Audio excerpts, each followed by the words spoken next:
전도 집회. 하나님은 사랑이시라.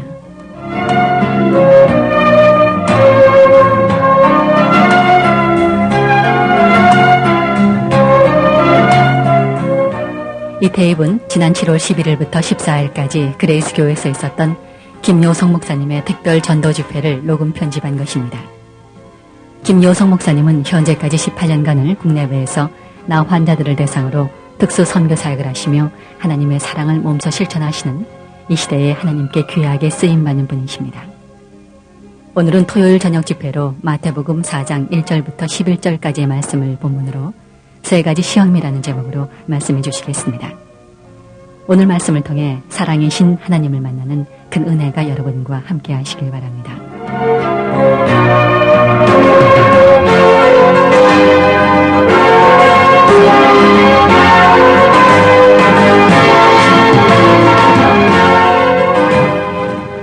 오늘 본문의 말씀은 예수님께서 광야에서 마귀에게 받으시는 세 가지 시험에 대한 그런 말씀입니다. 이 시험은 어쩌면 예수님뿐 아니라 우리들이 살아나간 데 있어서 일생에 있어서 누구나 다 받을 수 있는 그런 시험이라고 생각합니다. 첫 번째 예수님께서 마귀에게 받은 시험이 바로 3절에 있는 말씀 돌로 떡이 되라 하는 시험입니다. 여러분이 돌로 떡이 되게 하라는 시험은 가장 인간의 본능적인 약점을 유혹한 그런 시험이라고 할 수 있습니다. 40일 동안 아무것도 먹지 않고 금식한 후에 이 생각하는 이 떡이란 것은 가장 유혹적인 시험일 것입니다. 여러분들 며칠만 굶어 보세요. 아마 보이는 모든 것이 정말 맛있게 보일지도 모릅니다. 인간의 가장 본능적인 유혹이 바로 먹는 것입니다. 그런데 예수님께서는 이에 대해서 신명기 8장 3절의 말씀대로 사람이 떡으로만 사는 것이 아니라 하나님의 입으로 나오는 모든 말씀으로 사는 것이라 그렇게 대항했습니다. 이 돌로 떡이 되게 하라는 시험은 두 가지 유혹이 있습니다. 첫째는 자기 능력을 이기적인 데 사용시키려는 시험입니다. 마귀의 목적은 예수가 하나님의 부르심에 응답한 것을 부정시키고 남을 위해서 능력을 사용하지 말고 자기 자신을 위해서 사용하라는 그런 유혹이 됩니다. 그렇기 때문에 우리가 가진 어떤 능력이나 또 재능이나 재물을 자신만을 위해서 이기적으로 사용하는 것은 곧 사탄의 시험이 될 수도 있다 하는 사실을 우리는 깨달아야 됩니다.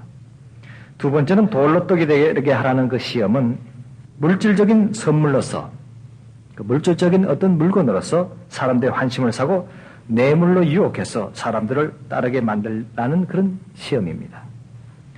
그러나 예수님께서는 우리 인간의 모든 충성심이 만약 물질적인 선물로 뇌물로 매수당하는 사람이라면 다른 곳에서 더 좋은 것을 준다고 할 때는 쉽게 배신해버린다는 사실을 아셨습니다.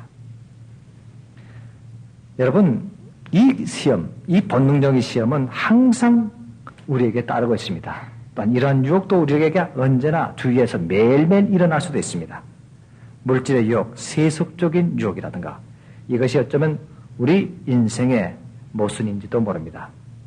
여러분, 그렇다면 이것을 어떻게 하면 이길 수 있는가 하는 겁니다. 어떻게 하면 이걸 이기겠습니까? 이런 본능적인 유혹, 자기 이기적인 유혹, 사탄의 시험이 여러분 왔을 때 무엇으로 이길 수 있겠습니까?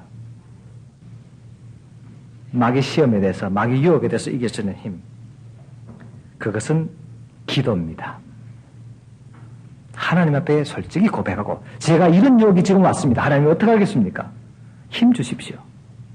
하나님께 맡기는 겁니다. 바로 그럴 때 마귀의 유혹을 이길 수 있는 지름길이 될 수 있다는 사실입니다.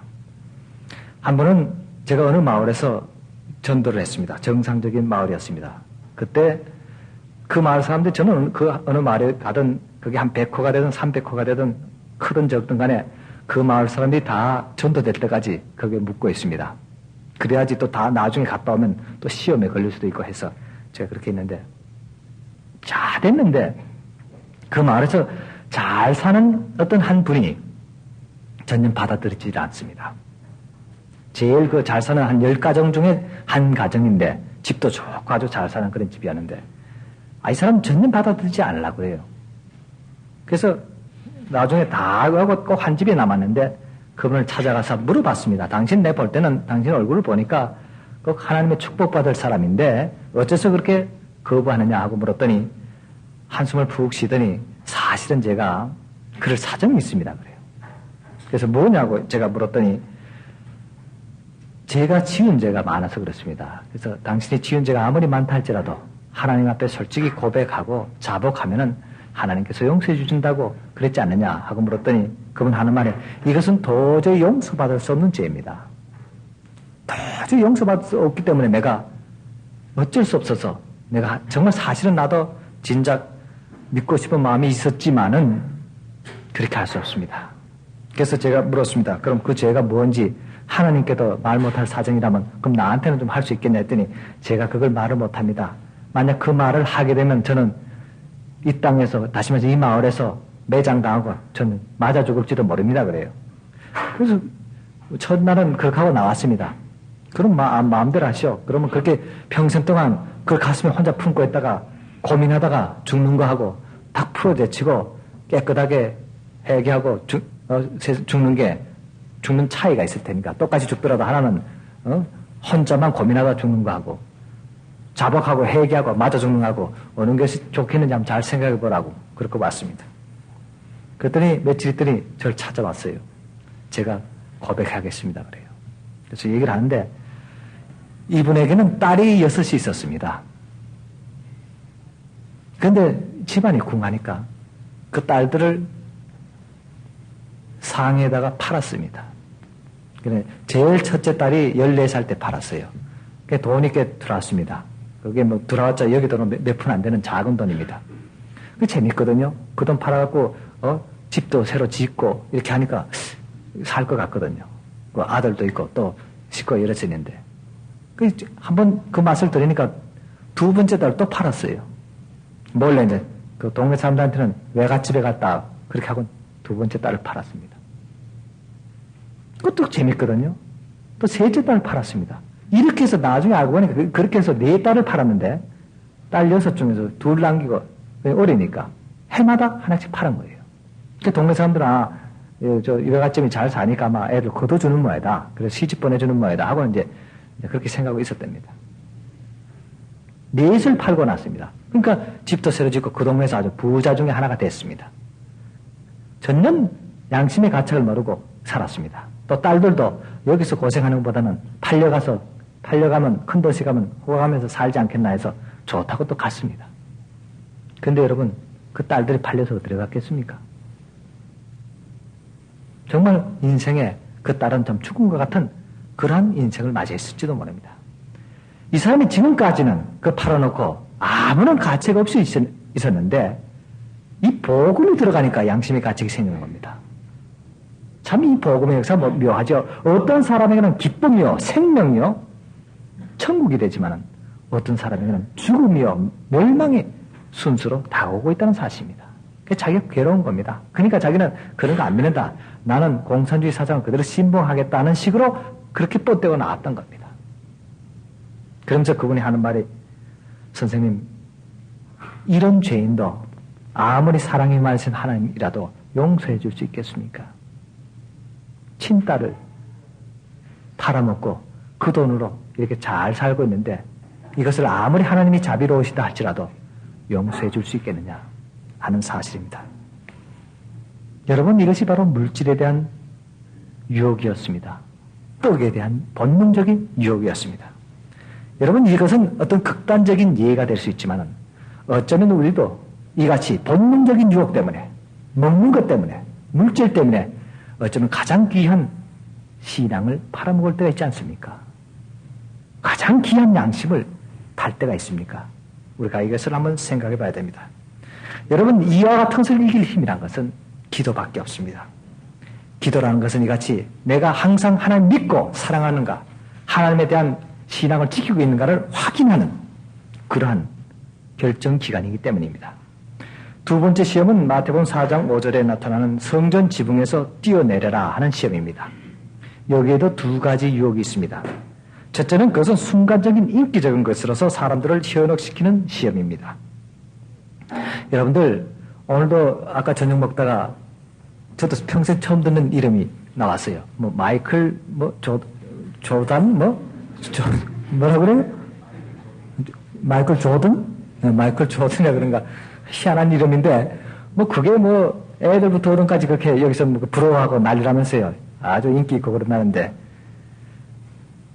여러분, 이런 사람들이 인기 있고 좋다고 현웅태 따라다니다가는 실망할 때가 많습니다. 어떤 연예인이라든가 무슨 코미디언 좋다고 하다가 사실 정말 따라가다 실망시키는 그런 일도 많습니다. 특히 독일의 그 히틀러라는 사람이 있습니다. 또 무솔리니 같은 2차 대전 그 사람 보세요. 히틀러가 연설을 하게 되면 온 독일 국민이 열광했습니다. 심지어는 당시 그 총회장 하던 루드빈 밀레라는 사람이 있습니다. 그 목사지요. 개신교 목사였고 당시 그 총회장 했던 사람입니다. 그분이 히틀러 연설할 때 나타나서는 연설 다 끊는데 마지막 축도합니다. 그 연설을 위해서 축도하면서 제가 그때 아멘 하지 않고 왜냐면 영원히 있을지어다 이렇게 해놓고 나서는 아멘 해야 되지 않습니까? 근데 이 사람이 뭐라고 하냐 하일 히틀러 이렇게 되는 겁니다. 이게 완전히 이 히틀러가 예수였습니다. 그런 식으로 온 교회까지도 그 개신교, 캐톨릭 천주교까지 온 국민이 그냥 열광했습니다. 히틀러가 최고다. 히틀러가 예수다. 나중에 예수 히틀러라는 말까지 나왔습니다. 그러다 어떻게 됐습니까? 2차전 끝나고 나서 지금까지도 그 히틀러 망령에 계속 배상금을 지불하고 있는 것이 현 독일입니다. 여러분들 지금도 이와 같은 유혹이 인기적인 것, 또 물질적인 유혹이 계속 따르고 있습니다. 다시 말해서 이와 같이 마귀는 이 선동하는 불의의 지도자같이 인간의 약점을 이용해서 선동하는 것에 하라. 그것을 바로 인기적인 데서 성전에 뛰어내려봐라. 이런 것을 하고 있는 것입니다. 당시 이 같은 역사적인 사건이 있었습니다. 듀다라는 사람이 그때 당시 그 팔레스타인에 나타나서 예수님 태어나시기 전입니다. 100년쯤 전인데 많은 건중에게 뭐라고 했냐면은 나를 따라오면은 요단강이 옛날 홍해처럼 쫙 갈라져서 내가 이 나라를 독립시키겠다. 그렇게까지 했습니다. 그래서 많은 사람들이 그 듀다라는 사람 뒤를 따라가서 정말 우리가 당장 독립되는구나 하고 하다가 당시 총독이던 바디오스라는 사람에 의해서 전부 다 몰살된 사실이 역사적으로 남아있습니다. 또 한때는 예수님과 똑같이 내가 사흘 만에 고전에 나옵니다. 사흘 만에 예루살렘 성벽을 전부 다 무너뜨리겠다 하고 선동했다가 또 당시 총독이던 안토니우스 펠릭스라는 총독에 의해서 파멸된 사실이 예수님 태어나시기 전 50년 전 100년 사이로 그렇게 일어났습니다. 그렇기 때문에 이 마귀가 예수님께 유혹한 것은 이와 같은 과거의 혁명가나 거짓 선지자의 약점을 이용해서 유혹하게 된 것을 말합니다. 제가 이제 중국으로 들어갑니다.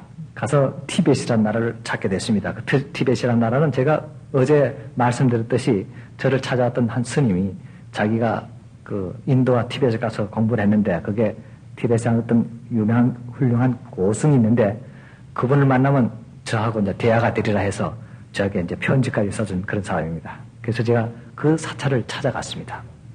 찾아와서 그 서신을 넣어주니까 처음에 그 고승이 나오질 않았어요. 그걸 넣어줬더니 만나겠다 그래요. 그래서 제가 들어갔더니 앞에 조그만 방에서 둘이가 서로 앉아서 대자를 하게 됐습니다. 아무 말 없이 처음에 하도 뭐 잘왔냐 못왔냐 그런 말도 없이 가만히 앉아서 저를 한참 쳐다봅니다. 저도 이렇게 한참 쳐다봤습니다. 둘이 마주 대면하고 1시간쯤 시간이 흘렀습니다. 그자 그 사람이 입을 열면서 하는 말이 당신의 영과 내 영이 다른데 무엇 때문에 날 찾아왔어? 그렇게 물었습니다. 그래서 제가 그랬습니다. 나의 영과 당신의 영이 다른 것은 제가 압니다. 그래서 당신의 영과 내 영이 무엇이 옳은 영인가 그것을 알기 위해서 찾아왔습니다. 아 그러냐고. 그렇다면 며칠 후에 만나자고 그래요. 그래서 지났더니 한 주일쯤 지나니까 불러요. 그래서 갔더니 저를 이렇게 한참 이제 보더니 하는 말이 무슨 말을 뭐 하려고 그래요. 무슨 주문 같은 걸 외우더니 가만히 있어요. 그래서 몇 시간을 가만히 서로 이제 마주보고 이제 있었습니다. 그러더니 갑자기 사람이 붓하고 벼루하고 종이를 하나 꺼내더니 제 앞에 던져주면서 지금 우리 둘이서 한 얘기를 이것에 좀 써보라는 거예요. 아무 말 안 했어요. 몇 시간을. 근데 갑자기 그 사람이 그런단 말이에요. 그래서 제가 그걸 받아주고 그 붓을 들어서 한자를 적어서 줬습니다. 그랬더니 그걸 보더니 내려놓더니 당신 얘기를 좀 듣고 싶다 그래요. 아, 그럼 내가 얘기를 해도 되겠는가 그랬더니 그렇다고 그래요. 그래서 성경책을 꺼내 들고 앞에다 폈습니다. 그게 뭐냐 그래요. 그래서 내가 이것을 내가 내 자신이 할 얘기는 없고 여기에 대한 얘기를 하고 싶다 했더니 그럼 해보라는 거예요. 그래서 거기서 이제 성경 공부를 했습니다. 아주 당대 티베트의 대고승인데 그 앞에서 마태복음에 이 팔복음은 어떻고 이렇게 하면서 쭉 이제 이게 나왔습니다. 한 몇 시간을 듣고 있더니 갑자기 손을 이렇게 들어요. 오른손을 이렇게 들더니 그 책을 잘 좀 빌려줄 수 있겠느냐 그래요. 그러라고 줬습니다. 2달일 때도 나오지도 않아요. 사람이. 부르지도 않고 나오지도 않고 보이지 않습니다. 그래서 저는 2달 동안 그냥 있게 되는데 그때 한 청년이 한 20살 조금 넘은 한 청년이 머리를 빡빡하고 들어왔는데 조금 이 행동이 좀 이상했습니다. 갑자기 지나가는 사람한테다 흙을 던지지 않나 공함을 지르지 않나 자기가 싼 그 배설물을 들고는 막 집어 던지기도 하지 않나 하니까 이제 그 스님들이 같이 있던 스님들이 골치가 아프다고 묶어놓기도 하고 내놓기도 하고 이랬는데 어느 날 갑자기 이 젊은 청년이 날 만나보고는 나 앞에 와서는 또 조용해져요. 그러니까 그 스님들 할 말이 이거 서로 두 사람이 영이 비슷한 모양인데 좀 데리고 있으라고. 그 온 몸에는 자기 온물로 다 뒤집어 쓴 사람인데 그래 부탁하는데 또 나도 불청객인데 그렇게 할 수도 없고 해서 그럼 그렇게 하라고 해서 저랑 같이 제 방에서 함께 묵게 됐습니다. 근데 얌전하게 아무 말 없고 조용해요. 한 3일 좀 지나니까 아주 정상으로 돌아와서 내가 쓰는 저 신발도 닦아놓고 또 뭐 세수대에 물도 떠다주고 그런단 말이에요. 그래서 괜찮은 청년인데 왜 그러냐 해서 제가 그 청년 그랬습니다. 너는 정말 지혜롭고 착하고 선한 청년인데 너 괜히 엉뚱한 짓을 한 모양인데 이제는 괜찮을 거다. 그러니까 겁내지 말고 살면 되겠다 했습니다. 그러니까 한 주일쯤 지나니까 이 사람이 괜찮다 보니까 그 다음 스님이 와서 하는 말이 아마 당신의 영이 아마 우리 영보다 좀 더 강하기 때문에 이 청년을 고쳐진 것 같으니까 당신 마음대로 하라고 그래요. 그래서 그럼 내보냅시다. 가라고 했더니 이 청년이 안 가려고 그래요. 한 주일만 더 있다 간다고 해서. 그럼 그러라고. 한 주일 더 있다가 이 청년이 가면서 하는 말이 선생님 만약 여기서 떠나시면 저희 집에 한 번만 꼭 들려달라고 주소를 이렇게 적어주고 가요. 그래서 그러자고 내가 기회 선포 가겠다고 해서 떠났습니다. 그러고 나니까 한 2달 지났는데 이때 그 스님이 저를 불렀습니다. 가니까 그 성경책을 제 앞에 이렇게 턱 놓으면서 하는 말이 깜짝 놀랄 말을 했습니다. 이렇게 바른 진리를 왜 이제 가져왔어?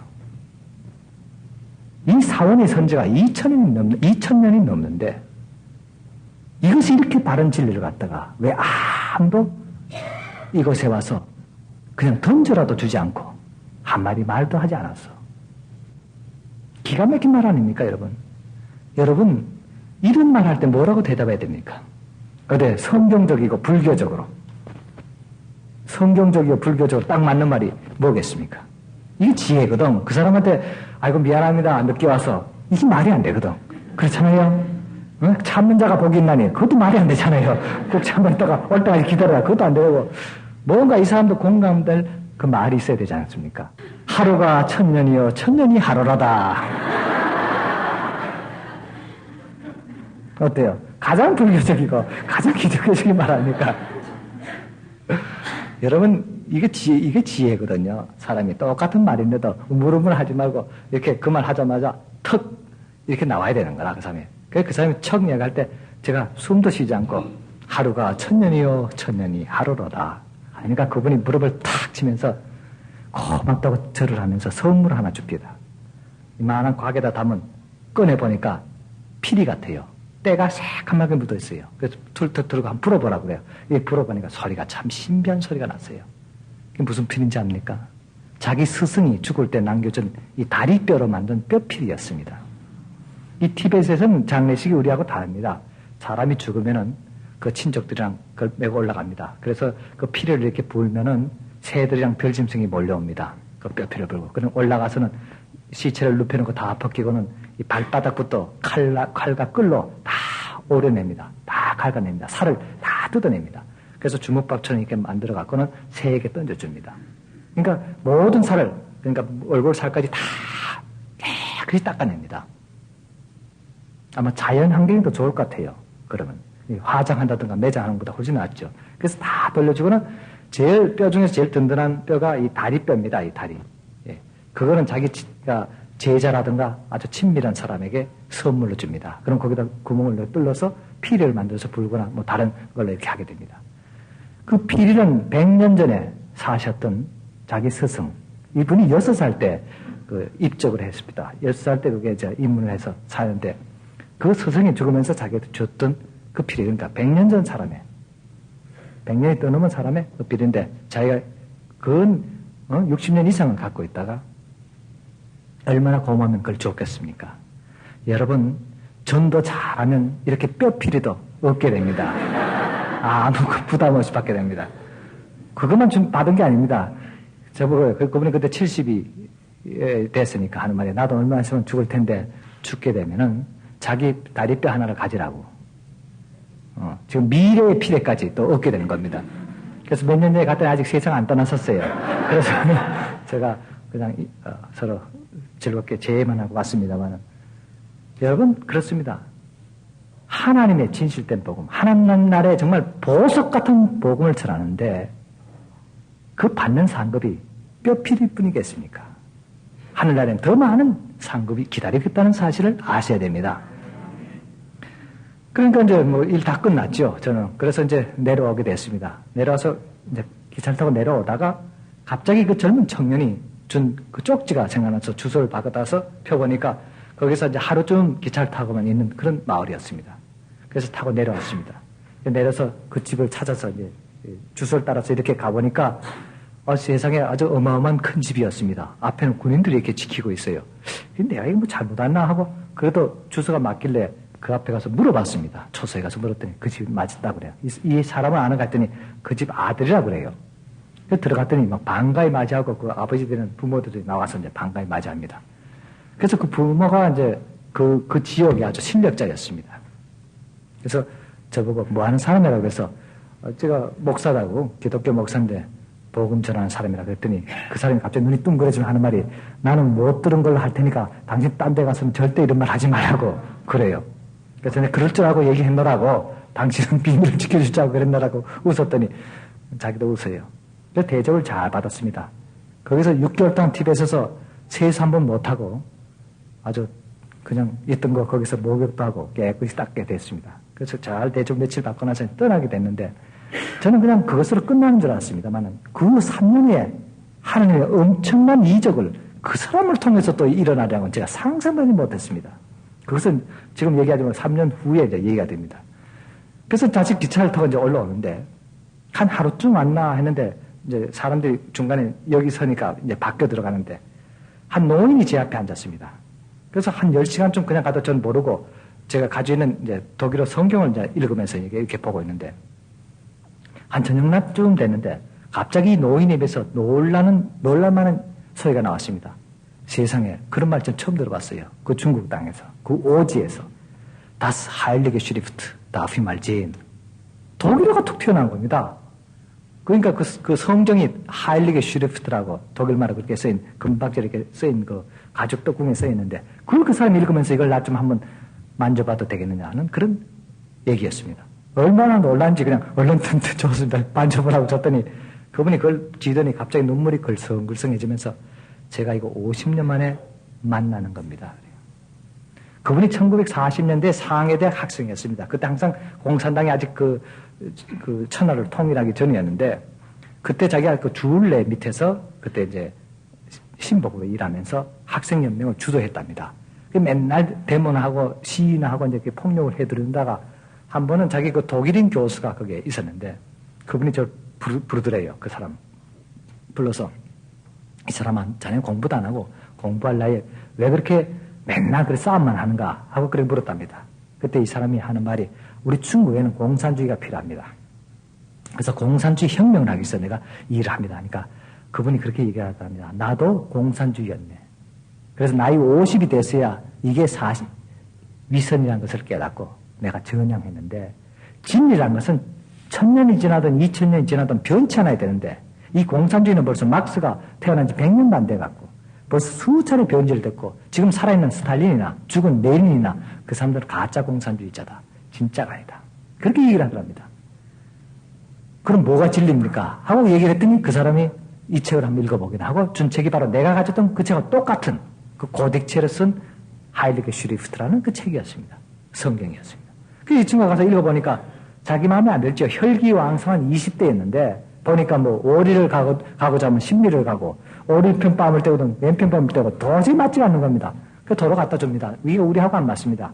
우리 중국 인민을 위해서는 이게 안 됩니다. 우리는 싸워야 됩니다. 던져줬습니다. 그때 그 교수가 눈물이 글썽글썽하면서 하는 말이 이 사람아 국가 지도자가 사회 지도자가 잘못된 진리를 쫓아가게 되면 그 민족과 그 사회는 망하게 되네. 그렇게 얘기를 하더랍니다. 그러면서 울더래요. 그래서 자기는 그거 안 하겠다 하고 열심히 혁명운동을 했답니다. 그러다가 과연 1949년에 중국이 통일되고 자기도 그 공로로 인해서 주울레의 보좌관이 됐다가 60년대 들어와서는 이제 그 교육상까지 맡은 그런 아주 공산주의 이론가로 출세를 하게 됐습니다. 그렇게 그걸로 끝났으면 이제 몰랐죠. 그러다 1966년에 문화혁명이라는 것이 일어납니다. 그때 완전히 파괴됩니다. 개혁파들, 유석이, 대표적 유석이, 주석이 처형당했죠. 등석병은 빨가벗겨서 쫓겨났지요. 그 밑에 있던 개혁파들 전부 쫓겨나면서 자기도 꽁꽁 묶여갖고 번거지 씌워갖고 강제노동으로 쫓겨났답니다. 그 쫓겨나면서 온갖 돌 팔매를 받고 침을 뱉고 그 자기 밑에 부하들이 그런 걸 받으면서 그때 갑자기 옛날에 40년대 자기 스승 생각이 나더란다. 그 독일인 교수가 지도자가 잘못된 진리를 따라가면 너도 망하는 것이 아니라 온 민족도 망한다. 기가 막히더랍니다. 그래서 10년간을 강제노동에서 있다가 복권이 됩니다. 등소패가 재집권하면서 하면서 이상 불렀답니다. 같이 일하자고. 그때 이 사람은 완전히 공산주의에 환멸을 느껴갖고 못하겠다고. 그래서 낙향에서 고향에서 살던 때였습니다. 그럴 때 저를 만난 겁니다. 자기 집이 가까우니까 이 사람이 하는 말이 선생님 우리 집에 좀 며칠 유하시면 안 되겠냐고. 제가 좀 은은 그렇게 됐다고 그래요. 그러자고. 사실 저도 뭐 갈 데는 많지만은 오라는 데가 없었죠. 그러니까 어디를 가야 될지 그래서 뭐 아무데나 오라는 데는 서슴지 않고 갔습니다. 들어가니까 자기 집에 들어서자마자 갑자기 무릎을 고개를 이렇게 숙이고 두 손을 이렇게 모으더니 선생님 제게 글 좀 가르쳐 주시오 그런다고 해요. 아니 당신은 독일어도 이렇게 잘하고 상해답 총장까지 하는 학자인데 뭐 나한테 배울 게 뭐 있냐니까 그것이 다 허사입니다. 제가 50년은 헛살합니다. 내가 지금 나이 70인데 50년 헛살았습니다. 나를 지금 20살 난 학생으로 보시고 그렇게 가르쳐 주시오. 그럽니다. 왜? 50년 완전히 헛살았다는 겁니다. 공산주의 운동하면서. 그러니까 그걸 빼버리고 날 머리 하얀 20살 학생으로 봐주시오. 제가 선생님을 모시겠습니다. 그래서 그날부터 그 집에서 유하면서 여러 달을 거의 한 반년 가까이 유하면서 나는 그분에게 성경 가르쳐주고 그분 제게 또 중국어 아주 정확한 중국어를 이제 배우게 됐습니다. 그래서 그 참 아주 좋은 조건이 됐죠. 이 사람이 복음을 받아들이면 놀라운 역사가 일어난다. 여러분 진심으로 복음을 받아들이면 사람이 변화됩니다. 그 변화가 뭔지 압니까? 전도하고 싶은 마음이 생기는 겁니다. 들은 말씀을 전혀 잠깐 못 살겠다는 겁니다. 이 갑자기 이 노인이에요. 그래갖고는 그 집에다가 아주 넓은 뜰인데 거기다가 지붕만 대충 이렇게 해놓고는 그 동네가 한 800호 정도 이상 된 동네인데 한 2,000명 인구가 2,000여 명이 됐습니다. 거기에서 청년들이 20대, 30대 아주 청년들 한 400명 가량이 됐습니다. 그러니까 그분 하는 말이 노인들은 빼놓고 우선 젊은 사람부터 변화시켜 놓으면 어른들 자연히 따라올 거라고. 20대, 30대. 그래서 그 학생들 다 학생이 아니죠. 청년들을 불러다가 거기서 이제 매일 저녁 야간 성경학교를 시작한 겁니다. 사실은. 나한테 배우면 당장 그날 저녁 낮에는 나하고 공부하고 밤에는 그 학생들하고 공부를 시작한 겁니다. 여러분 한 달, 두 달, 세 달 전에 놀란 역사가 벌어집니다. 중국 사람은 술을 잘 먹습니다. 담배를 지독하게 피웁니다. 자, 술 먹고 담배 피우게 되면 뭐 합니까? 노름하게 됩니다. 맞잖아요. 노름하거나 뭐 합니까? 이런니 딴니 하면서 싸우게 됩니다. 그러니까 매일 난장판이에요. 특히 이제 그 겨울 되면 일을 안 하게 되면 뭐 이건 뭐 난리입니다. 그런데 공부를 하고 나니까 술이 끊어지죠. 담배가 끊어지죠. 술 팔러 온 사람이 이상한 동네가 돼버렸다는 겁니다. 이 술을 안 먹으니까. 그러니까 거기 소문이 지역 당위까지 났습니다. 저 동네 좀 이상해졌다 이렇게 된 거예요. 찾으러 왔습니다. 어머니가 저녁마다 뭐 공부를 하거든. 근데 그 앞에다 이제 뭐라고 써놓으면 진리학사라고 이렇게 딱 써붙여 있어요. 그러니까 진리라는 것은 모태동 사회주의니까 정말 이건 모범적인 마을이라고 표창해야되겠다고 이제 갔습니다. 그 사람들이.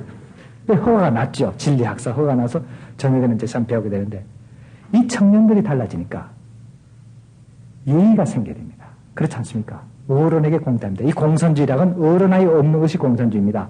그래서 아무나 보고 동무라고 그러지 않습니까? 위아래가 없어요. 그런데 이 하나님 복음 받아들이니까 부모를 공경하게 됩니다. 어른들에게 공손하게 된 겁니다. 아이들에게는 엄하게 교육이 된 겁니다. 동네가 확 달라졌어요. 전에는 당에서 이 다리 부서졌으면 당에서 만들어 주길 기다렸습니다. 이제는 자기들 스스로 합니다. 그 당에서 하면 좋거든요. 전에 맨날 투정하더니 이제 자기들 알아서 뭘 다 하니까 정말 모범적인 마을이라 그래서 표창까지 받았어요. 예수 믿고 또 당에서 표창 받는 거 처음 봤지요. 그러고 있는데 한 번은 제가 그 마을을 이렇게 이제 하던데 어느 날 가만히 보니까 그 사람들이 변화는 되면서도 뭔가가 그래도 아직도 만족치 못한 그런 자세였습니다. 그러나 어느 날 한 아이가 8살 먹은 아이가 절도죄로 인민재판에 불려왔습니다. 거기는 이제 동네 마을 규율이 있습니다. 그래서 얘들 동네에서 저지른 절도라든가 그런 사건들은 뭐 경찰서까지 가지 않고 거기서 이제 원로들이 모여서 그 촌장하고 이런 사람들이 모여서 의논해서 죄다 하면 이제 그 처벌을 그렇게 합니다. 인민재판이죠. 소위 말하는 것이. 그런데 그 재판이 유죄로 판정이 되면은 그 나이만큼 두들겨 팹니다. 그래서 50살 난 사람이 뭐 죄를 졌다 하면 50대를 때립니다. 볼기짝을. 그러니까 왜냐하면 나이 많이 먹고 다 정신 못 차렸으면 많이 맞아라 아마 그런 뜻인 모양이에요. 그런데 8살 난 애가 절도죄로 재판을 받게 됐습니다. 그 재판의 그 절도의 사유는 계란 2개를 훔친 죄입니다. 이 절도거든요. 도둑이면 도둑질이니까. 그럼 얘가 8달을 이 긴 몽둥이를 이제 맞아야 되는데. 그럼 저도 이제 명예촌장 자격으로 참석했습니다. 왜냐하니까 제가 촌장의 선생이니까. 명예촌장이 됐어요. 그래서 참석해서 보니까, 법입니다. 뭐 그렇게 하자고. 그런다 말이에요. 그래서 내가 좀 한마디 해도 되겠는가 하고 했더니 하라고 그래요. 그래서 법이란 것은 사람을 죽이는 것이 아니고 사람을 살리는 것이다. 만약 법으로서 사람을 다 죽이게 되면 나중에 법 지킬 사람이 아무도 없지 않는가. 가만 들어보면 결국 말이 옳거든요. 그렇다고. 그러니까 사람을 살리는 거다. 이게 전제로 생각하고 한번 얘기해보자고 했어요. 내가 한번 다시 이 아이하고 한번 대화를 좀 나눠보겠다 그랬습니다. 그 아이 보고 그랬습니다. 얘야, 너 계란 2개를 훔쳐 뭐 했냐? 그러니까 그 아이가 하는 말이, 예, 배가 고파서 먹었습니다. 그때 저녁 때였습니다. 그러면 너 점심 먹었냐? 안 먹었습니다. 아침은 안 먹었습니다. 어제 저녁은 아무 말 못해요. 어제 점심은 아무 말 못합니다. 애가 이틀 굶고 나니까 지나가다가 계란알 이웃집에서 난 걸 보고는 그냥 먹은 겁니다. 그 말 들으니까 제가 할 말이 딱 이래졌습니다. 그래서 그 사람들 보고 그랬습니다. 자, 어떤 단체에서, 어떤 사회단체에서 무슨 문제가 생기면은 그 책임은 누가 지느냐? 하고 물었더니 단체장이 집니다. 그래서 이 마을에서 무슨 일이 생겼을 때 그 책임은 누구냐? 했더니 촌장입니다. 그렇지. 그렇다면 이거 촌장보다 더 높은 사람 누구냐 하니까 선생님입니다. 그 명예촌장이니까. 항상 명예자 붙으면 더 높아요, 그건. 그럼 됐다. 이 재판에서 피고는 나다. 왜냐하니까 내가 이 동네 어른으로서 이 아이가 이렇게 이틀씩 굶주릴 정도로 모르고 있었다는 거. 그래서 내 어른의 책임이다. 이 아이가 어느 누구든 이틀 굶고 아이가 지나가다 계란 있는 거 안 먹을 아이가 없다. 그것을 모르고 이 아이가 그렇게 굶고 있다는 사실을 모르고 있는 어른이 책임이 아니겠는가. 그러니까 내 나이대로 때려라 하고 제가 그 앞에 엎어졌습니다. 그 형틀이 이렇게 내한테 엎어져서 치라고. 다들 눈이 둥그러졌습니다. 그러자 갑자기 그 엄마가 튀어나오면서 울면서 얘기를 합니다. 아닙니다. 제가 반일 하느라고 며칠 일을 하다가 너무 바빠서 이 애에게 밥을 못 해줬습니다. 제 책임입니다. 하고 나왔습니다.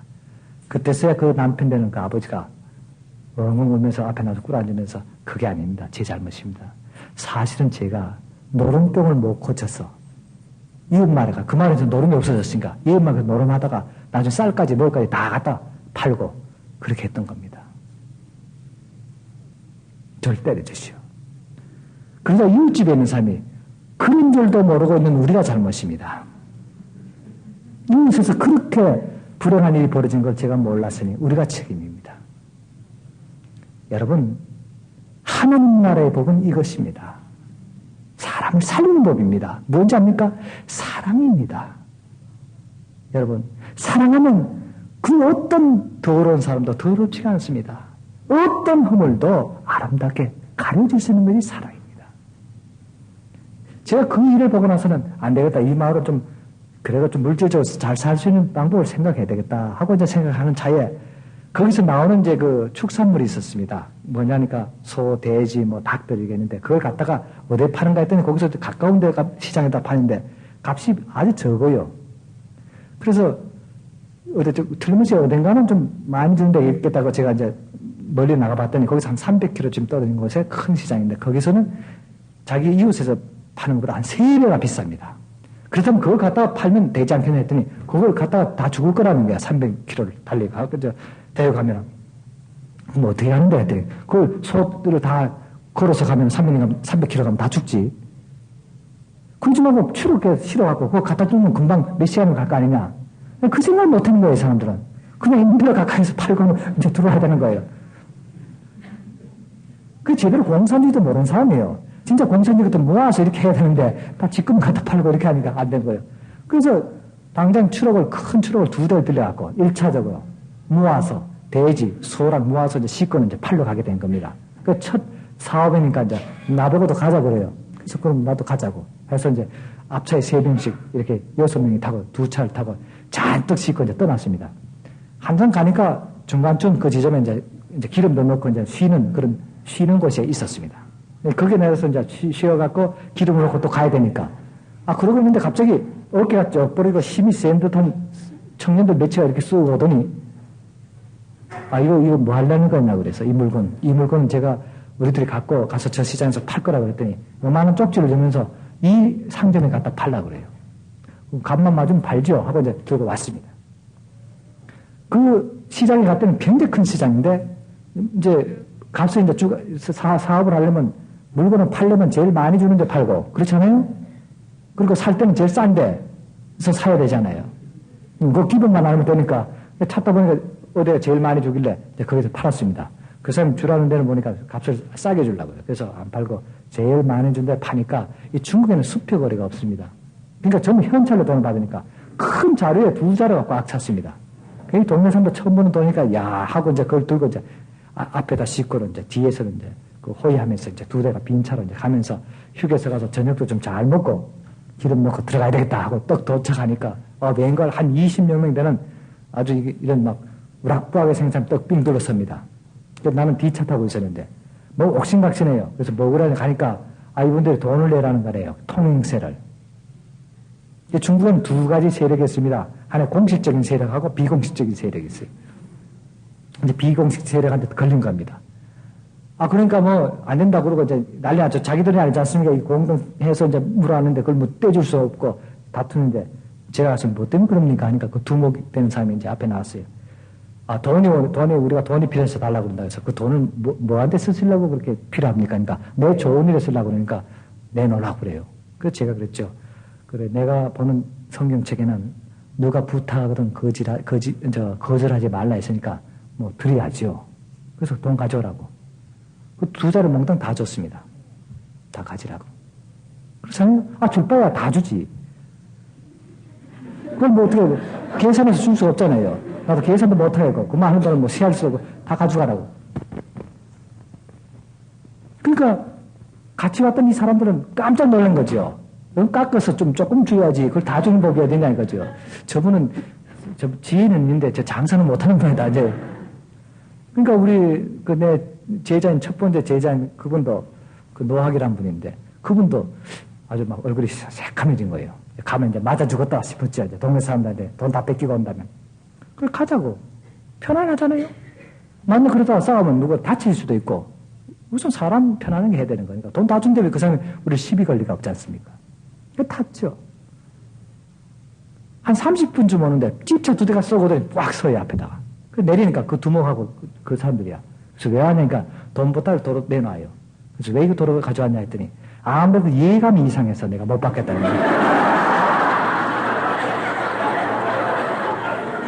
아니, 여러분들 무슨 뜻인지 알고 웃어요. 그래서 무슨 예감이 이상하냐 하고 물었더니 하는 말이, 다른 사람은 두들겨 맞아야 돈을 주는데, 피를 봐야 돈을 주든가, 하는데, 당신은 서슴지 않고 그것도 깎아 달라는 것도 아니고, 몽땅 다 주니까 하도 예감이 이상하다는 거예요, 이거. 그러니까 기분 나빠서 못 받겠다는 거예요. 가져가라요. 그럼 어떡합니까? 도로 주는데? 그래서 이제 도로 받아서 앞에서 타고, 네, 갔어요. 한 얼마쯤 가는데 갑자기 앞차가 꽉 서요. 막 뛰어내리는 거예요. 그래서 무슨 일 났나고 내렸더니 선생님 큰일 났습니다. 왜? 돈이 더 왔습니다. 우리 전보다 더 많이 걸렸어요. 그러니까 한 사람이 있다가 이거 저놈들이 우리를 이거 핑계 삼아서 잡아서 두들겨 패고 이 차까지 뺏으려는 거 아닌지 모른다고. 이거 어떡하지 하고 안절부절해요. 그럼 어떡하지? 이거 돈 갖다 줍시다 그래요. 그 많은 돈 남은 돈 더 줘야 된다고 해서. 그렇지, 남의 거 가져오면 안 되지. 우리 것만 가져와야지. 그럼 옳은 말이다. 그럼 돌아가자 그랬어요. 돌아오면 그리 왔습니다. 또 1시간 걸어요. 오니까 그 사람들이 왜 왔냐 그래요. 돈이 더 많아져서 그 돈 돌려주러 왔다고 그랬더니 참 이상한 사람들이라는 거예요. 응? 남은 억지로 돈 뺏어가는 판인데 그 있으면 그냥 가도 되는데 그걸 왜 그랬냐 그러는 거예요. 그래서 그 두목이 뭐라고 하는지 압니까? 제가 선생을 보니까 아무래도 내가 그 돈 갖고 있는 것보다는 제 며칠은 버는 건데 선생께서 그 돈을 쓰시면은 훨씬 더 유익할 것 같아서 평생 처음 하면 사람 노릇 해보려고 합니다. 그냥 가져가시오 이런단 말이에요. 그 어떡합니까? 자꾸 가져가라니까. 들고 왔습니다. 들고 집에 오니까 온 동네 사람 난리가 났지요. 앞으로 소 팔고 돼지 팔 때 선생님 갑시다. 이건 판 돈보다 이게 들어오는 돈이 더 많다는 거죠. 집에 들어왔습니다. 대문을 열고 집에 딱 들어오는데 갑자기 노하기, 그 노인 제자가 두 손을 이렇게 벌리고 앞마당에 콱 엎드려져요. 그래서 막 엉엉 웁니다. 놀래서 당신 왜 이러냐, 이렇게 선생님 날 발로 그냥 콱콱 밟아서 때려주십시오. 그래. 그래서 왜 그러냐 했더니 제가 가론유다입니다. 가론유다고 내 살아왔나? 왜 갑자기 그러냐고 했더니 사실 제가 아까 선생님을 의심했습니다. 제가 선생님을 원망했습니다. 제자가 스승을 원망하고 의심한다는 것은 배신하는 겁니다.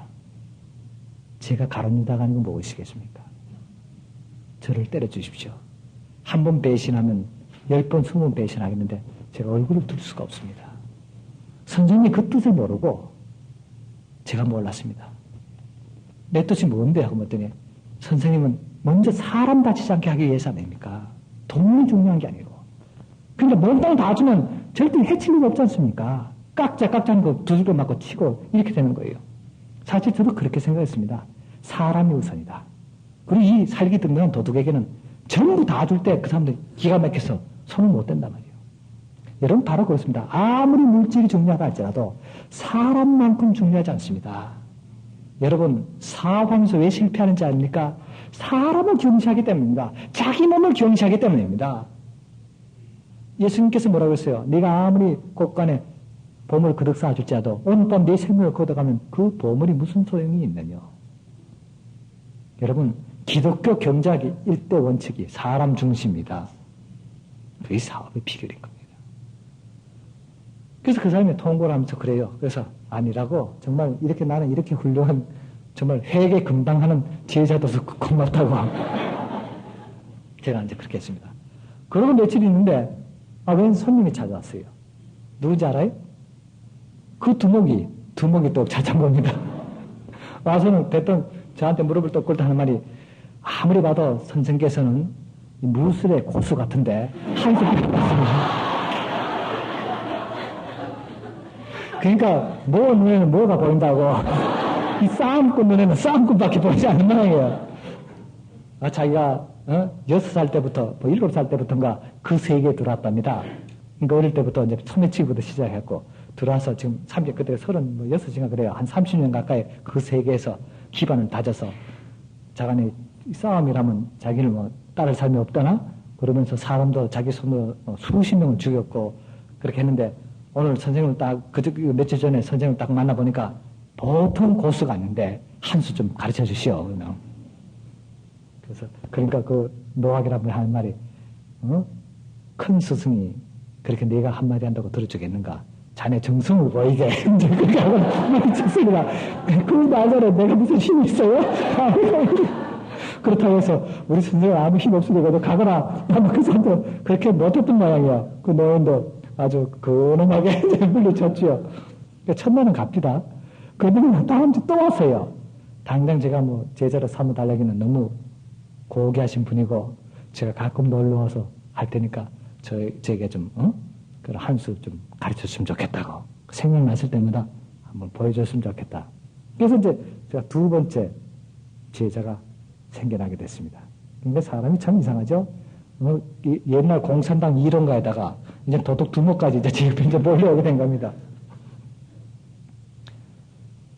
우리 마을은 이제 그 마을뿐 아니고 다른 마을 우리 제 본래 제 마을로 들어갑니다. 식구가 참 많습니다. 아주 많은 수의 사람들이 삽니다. 아무런 문제도 없습니다. 뭐 고민거리가 하나도 없습니다. 이혼하는 사람도 아무도 없습니다. 이혼 상담을 하는 사람도 없고 또 뭐 자식 걱정하는 사람도 아무도 없습니다. 딱 하나 있어요. 배고픈 겁니다. 그래서 그분들이 세상을 떠날 때 하는 말이 선생님 천국 가면 밥 세 끼 먹는 것이 천국이지요. 그럽니다. 그럼 저는 그렇게 대답합니다. 천국은 밥 세 끼 반드시 먹는 곳이다. 그러면 아멘 합니다. 여기는 아무도 아멘 안 하네. 세상을 떠날 때 제가 물어봅니다. 당신이 살아있는 동안에 가장 하고 싶고 원하는 소망이 뭐냐 물으면 딱 한 번만 배불렀으면 좋겠다는 겁니다. 두 끼도 아니고 세 끼도 아니고 딱 한 끼만. 그러나 그렇게 해주지를 못합니다. 제 대답은 조금 이따 천국 가면 얼마든지 첫날은 많이 먹을 수 있으니까 실컷 먹어라. 그러니까 뭐든지 있다. 제가 얘기를 합니다. 여러분 이 병은 중국말은 마팡빙이라고 그럽니다. 마귀의 바람으로 얻은 병이라고 해요. 그렇다면 이 병은 절대 낫지 않는 병이라는 거죠. 사실 이 병이 나면 영양이 많이 섭취해야 되고 또 약이 충분히 공급돼야 됩니다. 그래야 스톱이 돼서 계속 이어나는데 그렇지 못하면 계속 험악하게 온 몸이 썩어서 들어가게 됩니다. 처음에는 손가락 떨어지고 팔목이 잘라지고 팔뚝이 잘라지고 또 이 어깨까지 다 잘라집니다. 두 다리까지 다 잘라지고 이 몸뚱이와 머리만 남게 됩니다. 그 머리에 눈알까지 그냥 붙어있으면 좋은데 이 눈꺼풀이 썩게 되면 눈알까지 다 떨어져 버립니다. 코가 떨어지고 귀가 떨어지고 얼굴에는 아무것도 남는 게 없습니다. 여기서 조개를 하려면 걸어가야 되는데 발이 없으니까 기어갑니다. 뭘로 깁니까? 배로밖에 길 수 없습니다. 양팔이 없고 두 다리가 없기 때문입니다. 그러다가 마지막 세상을 떠날 날이 옵니다. 그 사람들은 그것을 아는 모양이요. 죽을 때 되면 제 앞으로 와서 죽기를 원합니다. 제 옆에 죽기를 원합니다. 저는 사택이 가는 곳마다 사택이 많습니다. 왜냐하니까 20명, 30명 사는 그런 발달이 없는 사람들 제가 매일 하루씩 돌아가면서 잡니다. 여기서 하룻밤 자고 저기서 하룻밤 잡니다. 그럼 자다 보면 누가 병원을 보게 되면 제가 일어나서 갔다 병원도 누이고 또 소변도 보게 하고 해서 또 옵니다. 그렇게 자다가 몇 번씩 깨다가 어떤 날은 하도 피곤해서 이렇게 나도 모르게 엎어져서 이렇게 자니까 그 죽게 되는 것을 아는 그 사람이 그 사람 죽을 때는 꼭 압니다. 그 시간 들 때만 제가 그걸 늘 경험했어요. 배로 기어서 지하의 방으로 옵니다. 제가 있는 곳으로. 몇 시간 그렇게 왔겠지요. 그러다 지쳐서는 제가 이렇게 하고 자면 제 팔뚝을 베고는 쓰러져서 잡니다. 그러다가 아침에 깨니까 여기에 3명, 여기에 3명, 또 뒤에 발에다가 또 몇 명이 누워갖고 죽어 있었습니다. 다 세상을 떠났어요. 제가 너무 그걸 보고 너무 기가 막혀서 그때부터는 밤에 잘 수가 없었습니다.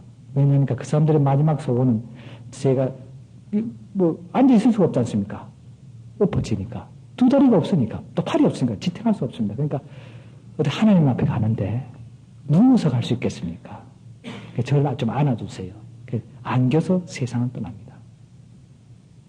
한 번은 제가 다른 마을에 갔다 오는 몇 달 동안에 오니까 거기 촌장이 그럽니다. 선생님 큰일 났습니다. 한 사람이 있는데 죽었나 싶어서 파묻으려고 들고 나오면 또 벌떡 일어난다는 거예요.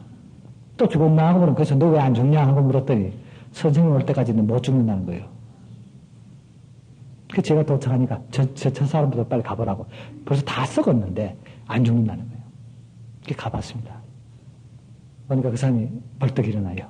그래서 왜 나를 그렇게 찾냐 했더니 선생님 내가 하나님 나라 가기 전에 딱 3가지 물어보고 가야 되겠습니다. 그게 뭐냐 했더니 나같이 이렇게 추한데 더러운데 우리 부모님도 날 버렸는데 하나님께서 외면하면 어떡합니까?